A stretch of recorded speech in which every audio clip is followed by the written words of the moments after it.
The morning sun streamed through the tall windows of room 203 at Oak Ridge Middle School. 12-year-old Amara Johnson took a deep breath as she walked to the front of the classroom.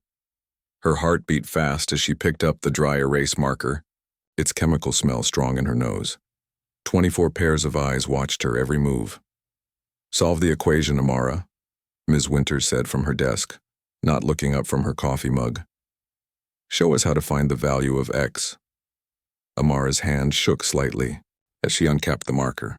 She knew the answer. She had practiced these problems until midnight. Her mom had even checked her work. But standing here with everyone watching made her stomach twist into knots. She began writing the steps on the board. 3x plus 7, 22. First, subtract 7 from both sides, then divide by 3. She worked carefully, but her nervousness made her writing less neat than usual. The numbers looked a bit crooked, and she had to squeeze in a correction when she almost made a small mistake. "I got x equals 5, Amara said, turning to face the class with a small smile of accomplishment. Ms. Winters stood up and walked to the board. Her high heels clicked sharply against the tile floor. She looked at Amara's work, her lips pressed into a thin line. The classroom was so quiet you could hear the wall clock ticking. "Your work is absolutely sloppy, Amara," Ms. Winters said, her voice cutting through the silence like a knife. "This is why you're failing my class. I expect better from all my students, especially someone who claims to want to be an engineer someday. No engineer would submit work this messy." The words hit Amara like a slap. Her smile disappeared. She felt her face grow hot as a few students snickered behind her. "But the answer is right," Amara said quietly, looking at her shoes. "The process matters just as much as the result," Ms. Winters replied, grabbing a new marker and rewriting Amara's. "Work in perfectly straight lines and rounded numbers. This is what proper work looks like. Take your seat." The walk back to her desk felt like the longest journey of Amara's life. Each step was heavy as she noticed the looks on her classmates' faces, some pitying, others amused, a few just uncomfortable. She slid into her chair and opened her notebook, trying to make herself as small as possible. 2 rows over, a boy named Devin whispered to his friend, "Ms. Winters always picks on her. Did you see what happened last week with the homework?" Amara kept her head down, pretending not to hear. She stared at her notebook, the neat rows of practice problems she had done the night before now blurring as tears filled her eyes. One tear splashed onto the page, smudging the pencil marks. She quickly wiped it away, not wanting anyone to see. Next to her, Zoe slid a small folded piece of paper onto her desk. Amara carefully opened it under her desk. "Don't listen to her. Your work was fine," the note read, with a small smiley face drawn at the bottom. Amara gave Zoe a grateful glance, but couldn't bring herself to smile back. For the rest of the class, Amara didn't raise her hand once. When Ms. Winters asked questions, Amara looked down at her desk even though she knew most of the answers. Each time another student was called to the board, Amara felt a mixture of relief and dread. Relief that it wasn't her, dread that she might be next.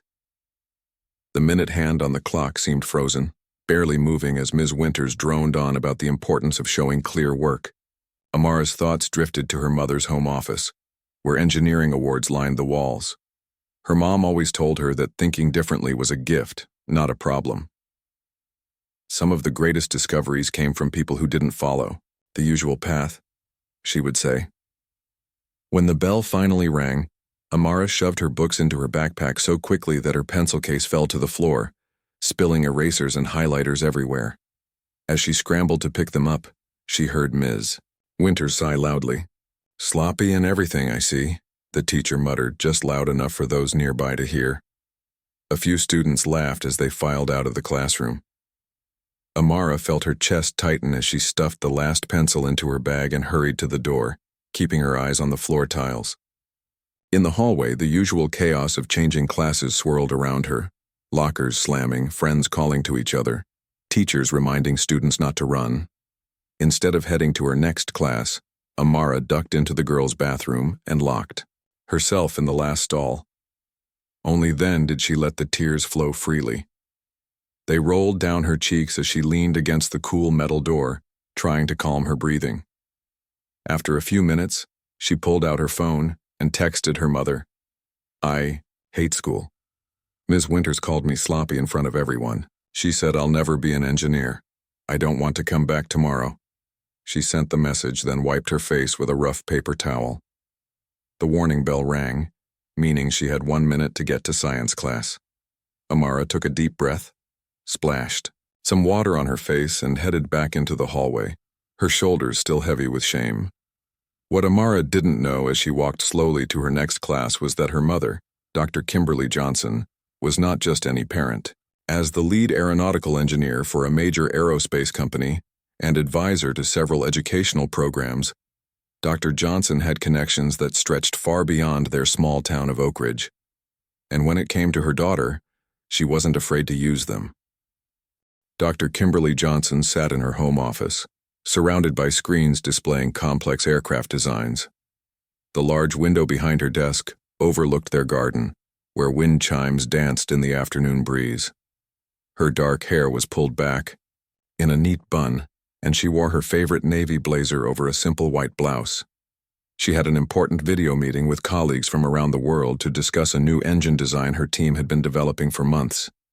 "So as you can see from these test results," she was saying, pointing to a chart on her screen, "the fuel efficiency exceeds our initial projections by nearly 8%. Her phone buzzed on her desk. Normally, she never checked messages during meetings, but something made her glance down. It was from Amara. As she read the text, her expression changed from professional focus to motherly concern. "I hate school. Ms. Winters called me sloppy in front of everyone. She said I'll never be an engineer. I don't want to come back tomorrow." Kimberly's stomach tightened. She had met with Ms. Winters twice already this year. The first time, the teacher had claimed she was simply holding Amara to high standards. The second time, after Amara got a C on a project despite having all the correct answers, Ms. Winters had said something about presentation being part of the grade. Kimberly had left that meeting feeling uneasy, but had given the teacher the benefit of the doubt. This was different. This was public humiliation. Kimberly looked up at the faces on her screen, engineers and executives waiting for her to continue. "I'm very sorry," she said firmly, "but I need to cut this meeting short.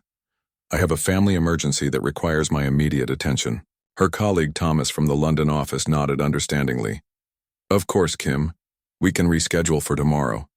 Thank you all," she said, closing the meeting. For a moment, Kimberly sat still in her chair, collecting her thoughts.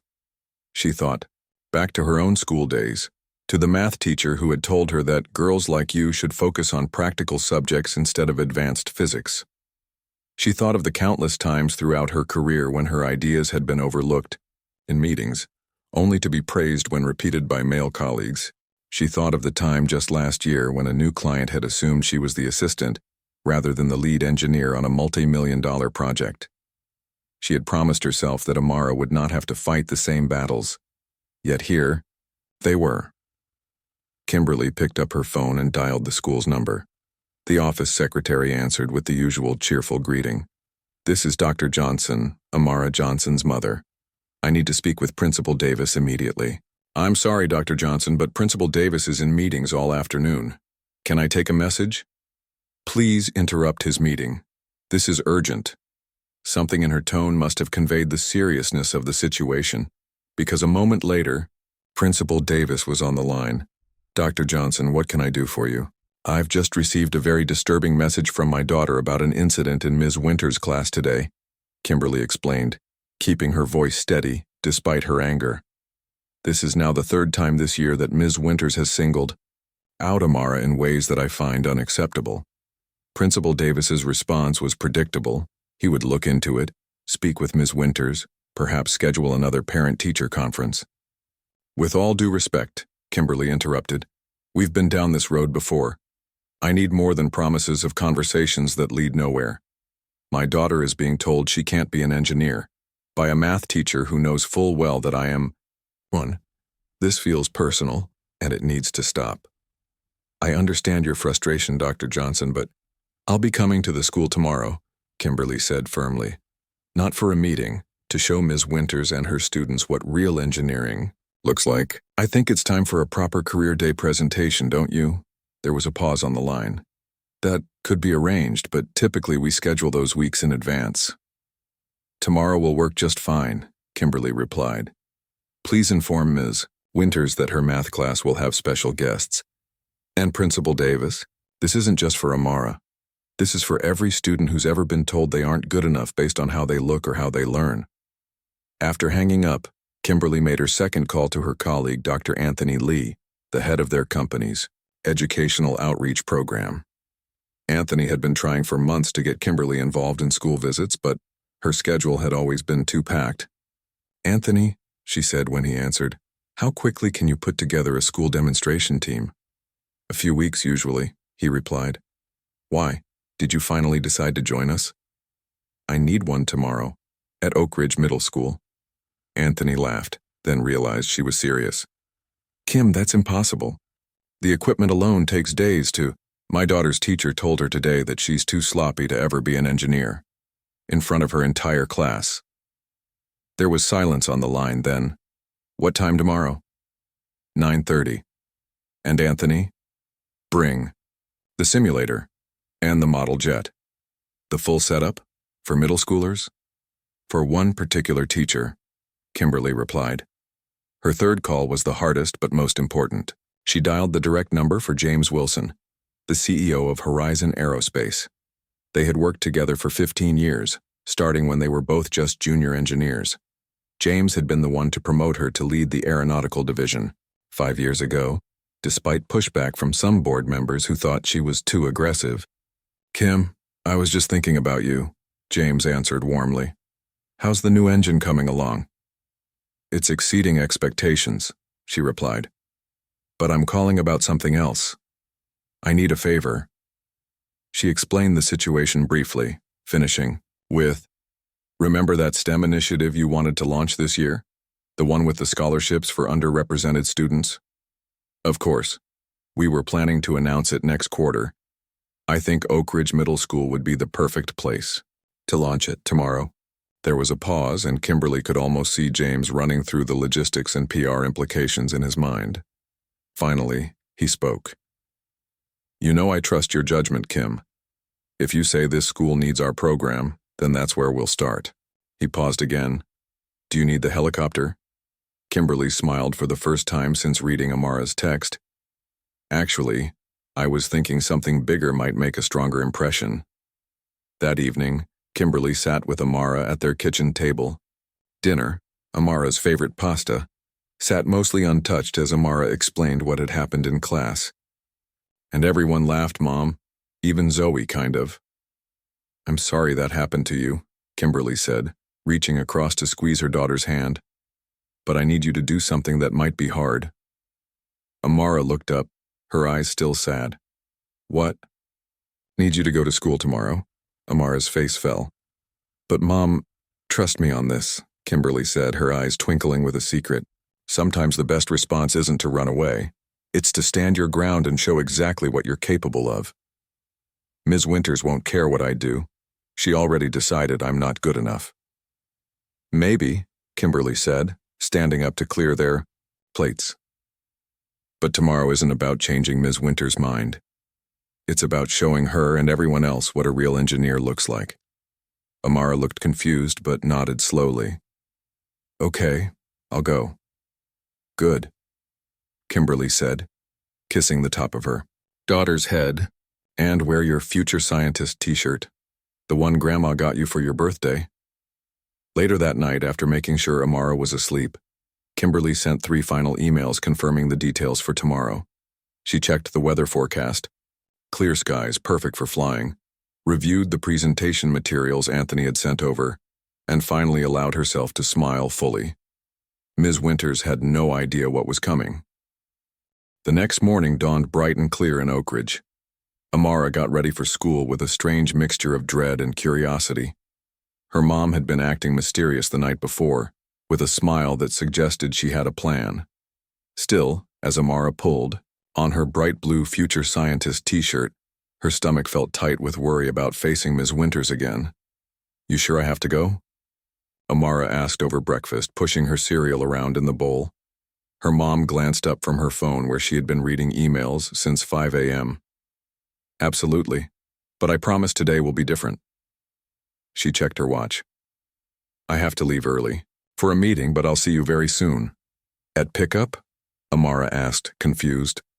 Her mom just smiled and kissed her forehead. Sooner than that. Trust me. The school bus ride was the usual noisy chaos. Amara sat alone near the front, her backpack hugged to her chest. A few seats behind her, she could hear Devin and his friends talking about a new video game. No one mentioned yesterday's math class, but Amara still felt like everyone was thinking about it, remembering how Ms. Winters had embarrassed her.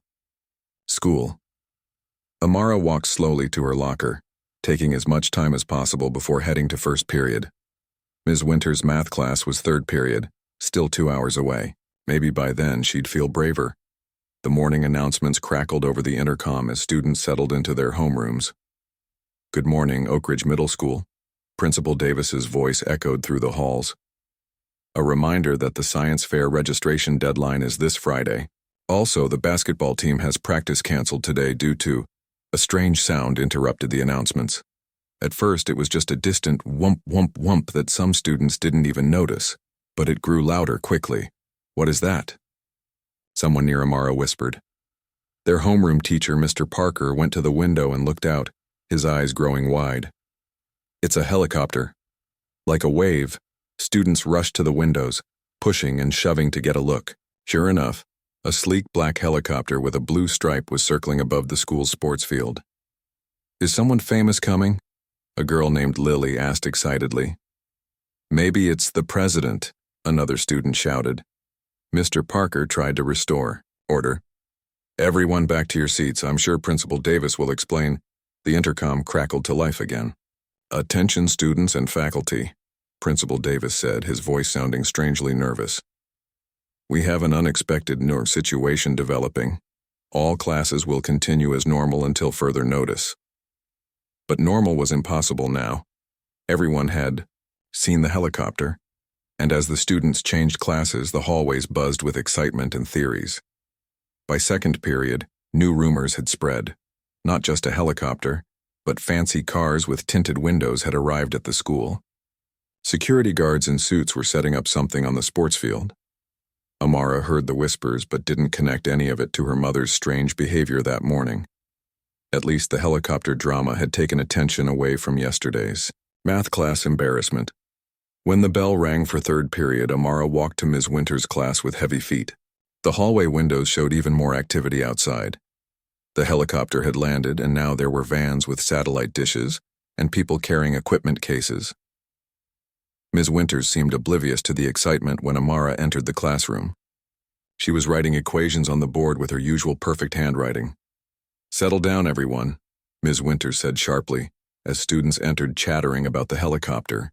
Whatever's happening outside has nothing to do with our lesson on algebraic expressions. The class reluctantly quieted down and opened their textbooks. Ms. Winters began her lesson, but even she was distracted by the occasional sound of vehicles outside. Halfway through her explanation of combining like terms, a new sound caught everyone's attention, a deep, powerful roar that was impossible to ignore. What on earth? Ms. Winters muttered, moving to the window. The students followed, crowding around to see. What they saw made their jaws drop.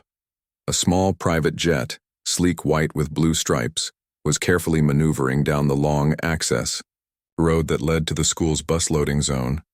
Police cars with flashing lights had blocked off the surrounding streets, and men in reflective vests were guiding the aircraft.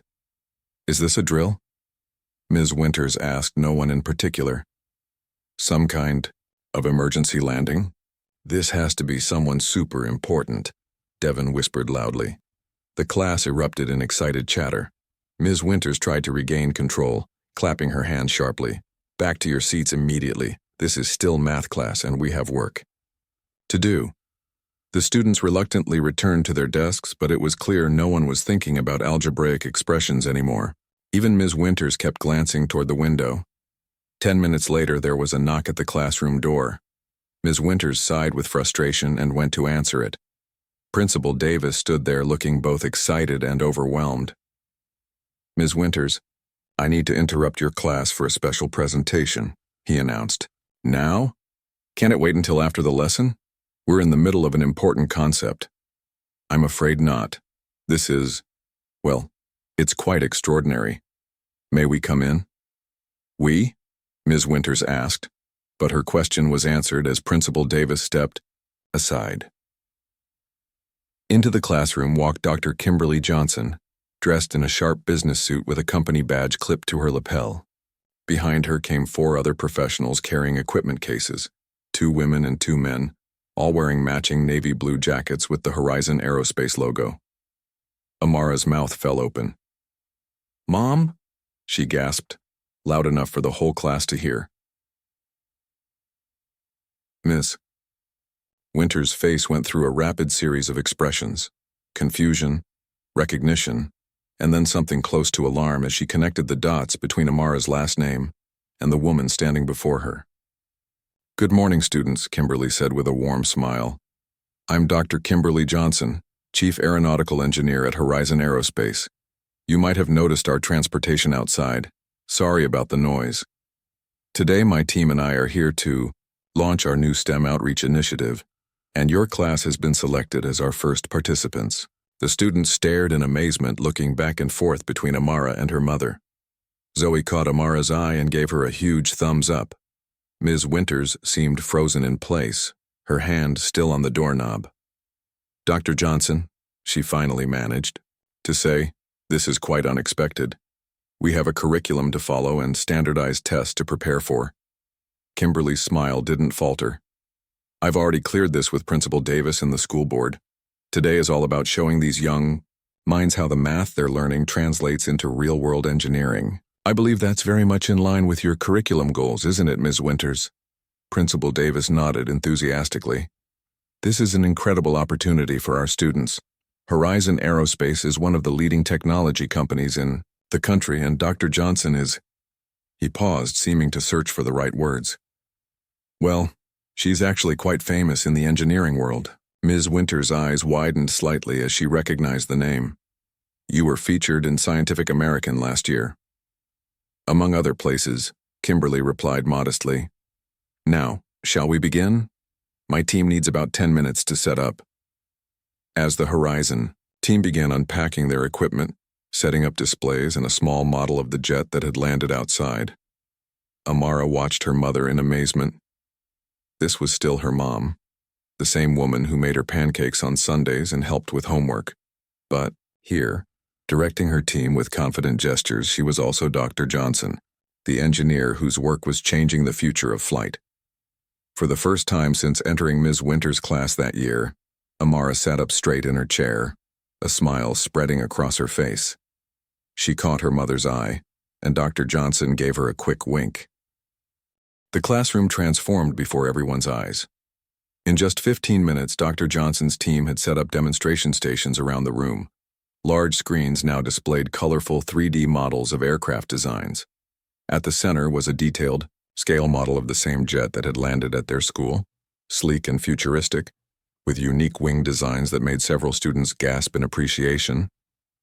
Ms. Winters stood awkwardly at the side of her own classroom, her lesson plans clutched in her hands, watching as her carefully arranged desks were rearranged into small group stations. She looked like she wanted to object but couldn't quite find the words.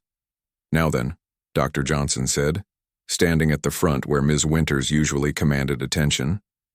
"Today we're going to learn about precision, attention to detail, and the importance of encouraging all kinds of learning styles and thinking patterns." She made brief eye contact with Ms. Winters, whose cheeks turned slightly pink. "In engineering," Dr. Johnson continued, "what some might call sloppy might actually be innovative thinking that doesn't follow conventional patterns." Amara sank a little lower in her seat, remembering yesterday's humiliation. But her mother wasn't done. Einstein's notebooks were famously messy. So were Leonardo da Vinci's. Their brilliance didn't fit neatly in straight lines, and some of the greatest scientific discoveries came from people who thought differently from everyone else. The students looked around at each other, many of them smiling, especially those who had struggled with Ms. Winter's strict requirements for proper work presentation. "Let me show you what I mean," Dr. Johnson said, tapping on a tablet. One of the large screens switched to show a series of rough sketches and calculations that looked like they'd been scribbled on napkins and notepads. "These are my original design notes for the wing system on our newest aircraft, the one sitting outside your school right now. Not very neat, are they? But they led to a breakthrough in fuel efficiency that's changing the entire industry." Tapped again, and the screen showed a beautiful, detailed 3D model of the wing system. This is where those messy notes ended up. The journey from idea to reality isn't always pretty. What matters is the thinking behind it. For the next hour, Dr. Johnson and her team guided the students through a series of hands-on activities. They broke into groups, each led by one of the Horizon Aerospace engineers. They studied airflow patterns using small handheld wind tunnels with smoke visualization.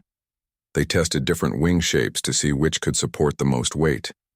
They used special tablets to modify aircraft designs and test them in simulated flights.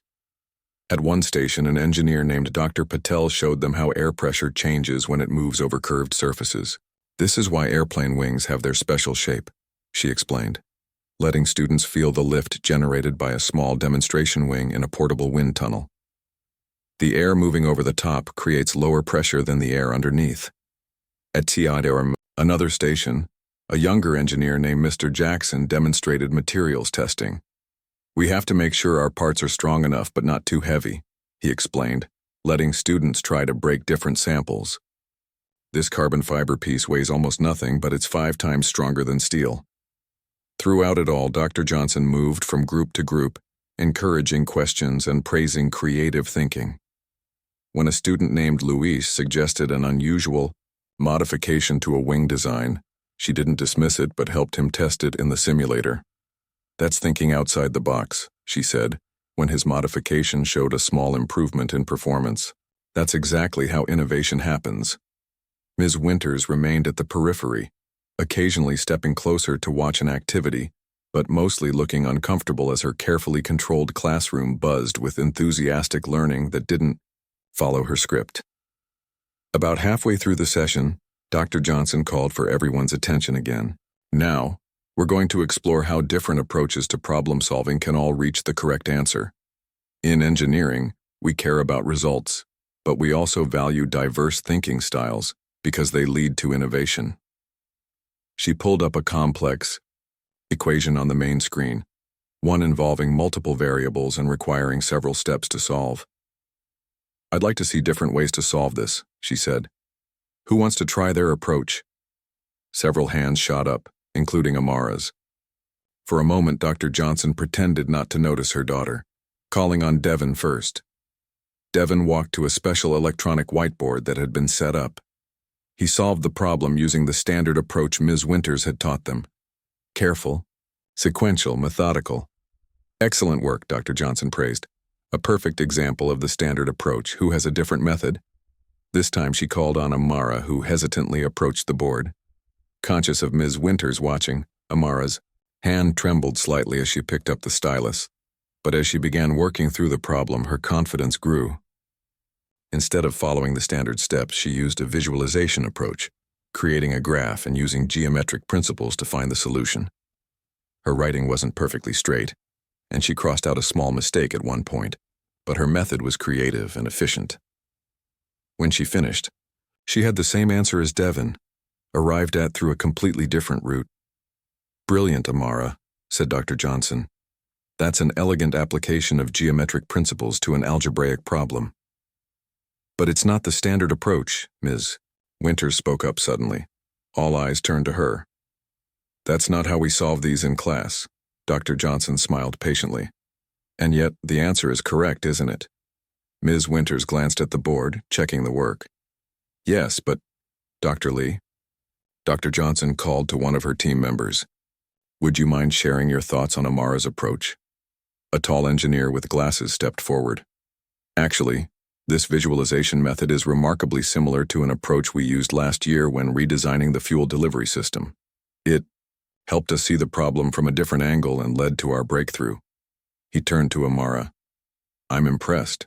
That's the kind of thinking we look for at Horizon. Amara's face lit up with a smile brighter than anyone in the class had seen all year.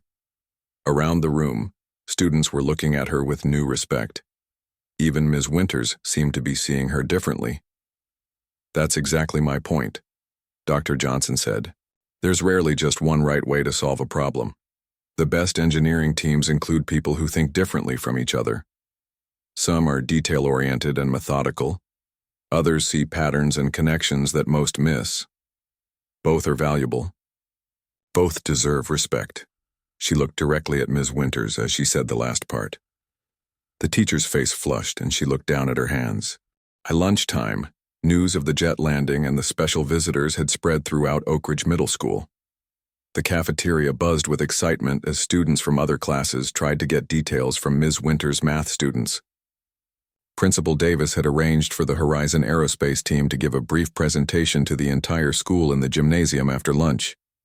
As students filed into the gym, they gasped at the displays set up around the edges, including a virtual reality station where they could experience what it felt like to fly a plane and a cutaway model of a jet engine that showed all the internal parts. Amara sat in the front row, no longer trying to make herself invisible. Today, for the first time, all year, she felt proud to be exactly who she was. Several classmates had asked to sit next to her, suddenly interested in being friends with the girl whose mother landed a jet at their school. Principal Davis stepped up to the microphone, looking more animated than anyone had ever seen him. "Students and faculty of Oak Ridge Middle School, we have an extraordinary opportunity today. Before I introduce our special guests, I want to announce something exciting." He held up an envelope with the Horizon Aerospace logo. "Today, Horizon Aerospace has selected our school to receive a special grant to build a state-of-the-art STEM laboratory. This lab will give all of you hands-on experience with the same tools and technology used by real engineers and scientists." The bar. Students cheered, and teachers looked at each other in surprise and delight. The school had been trying to update their science facilities for years, but the budget never stretched far enough. "And now," Principal Davis continued, "please welcome Dr. Kimberly Johnson, Chief Aeronautical Engineer at Horizon Aerospace, and her team of engineers." Dr. Johnson walked to the center of the gym floor, followed by her team. She looked completely at ease, addressing hundreds of students. "Thank you for that warm welcome," she began. "At Horizon Aerospace, we believe that the future of flight, space exploration, and technology depends on young minds like yours. That's why we're launching our STEM outreach initiative right here at Oak Ridge." She explained how the new lab would work, how students would be able to design and test their own projects, and, most exciting of all, how Horizon was starting a mentorship program that would pair interested students with actual engineers from the company. "We believe every student deserves the chance to explore their potential, regardless of how they learn or express themselves," she said, her voice carrying throughout the gymnasium. "Sometimes the most innovative solutions come from those who think differently." Many students nodded, especially those who had struggled to fit into traditional teaching methods. "The most important quality in science and engineering isn't having all the right answers," Dr. Johnson continued. "It's asking good questions and being brave enough to try new approaches, even when they might not work out. It's about learning from mistakes and believing in your ideas enough to keep trying." When the presentation ended, students swarmed the demonstration stations around the gym. Dr. Johnson's team patiently answered questions and helped students try out the equipment. Amara noticed that Ms. Winters stood at the back of the gym, watching everything with a thoughtful expression. Later that afternoon, as the Horizon team packed their equipment to leave, Amara helped load some of the smaller items into cases. She had been excused from her other classes for the day to assist with the presentation. "Your friends seem nice," Dr. Johnson said as they worked together. Amara shrugged. "Some of them are only being nice now because of—" She gestured toward the jet visible through the window. Her mother nodded understandingly. "That happens sometimes, but the right friends will like you for your mind, not for who your mom is or what she does." As they finished packing the last case, Amara spotted Ms. Winters approaching hesitantly. Her mother saw her too and straightened up, her expression polite but guarded. Dr. Johnson, Ms. Winters said, her voice quieter than usual. Could I have a word with you before you leave? Of course, Dr. Johnson replied. She turned to Amara. Why don't you help Dr. Lee with the model jet? I'll be there in a minute. Amara nodded and walked away, but not before giving Ms. Winters a small, uncertain glance. Ms. Winters waited until Amara was out of earshot. Dr. Johnson, I owe you and Amara an apology, she said, looking down at her hands. I didn't understand. It's not me you need to apologize to, Dr. Johnson replied firmly. And more than an apology, what Amara and every student needs is a teacher who sees potential instead of problems. Ms. Winters nodded slowly. You're right. I've been so focused on the right way to do things that I've been blind to other approaches. She hesitated. I never meant to hurt Amara or any student. I honestly thought I was preparing them for the real world. The real world needs different kinds of thinkers, Dr. Johnson said, her voice softening slightly. Standard approaches are valuable, but so is creativity. So is seeing connections that others miss. I see that now, Ms. Winters admitted. When I saw how Amara solved that problem today, it was brilliant.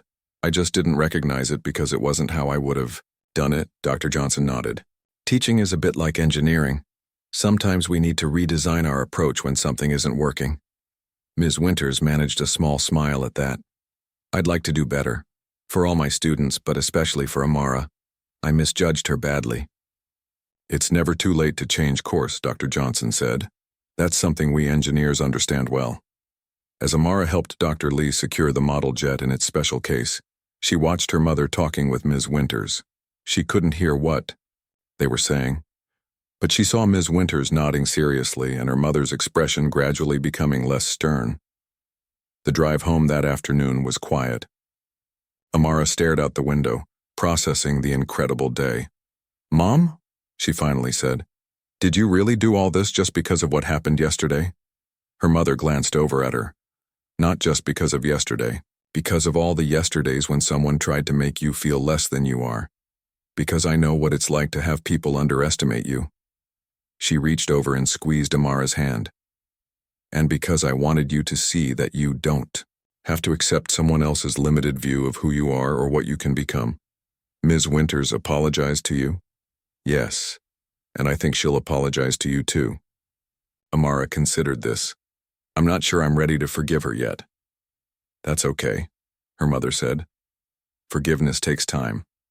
But I think she's genuinely sorry, and I think she learned something important today. We all did, Amara said softly. In the weeks that followed, things changed at Oak Ridge Middle School. Construction began on the new STEM lab, with completion scheduled for the beginning of the next school year. The mentorship program launched, and Amara was paired with Dr. Lee, who video called her every Thursday to talk about engineering concepts and help with projects. Ms. Winters changed too. She enrolled in professional development courses on inclusive teaching methods and began to re-examine her approach to students who didn't fit her traditional expectations. The apology she eventually offered Amara was awkward but sincere, and while things weren't immediately comfortable between them, they gradually improved.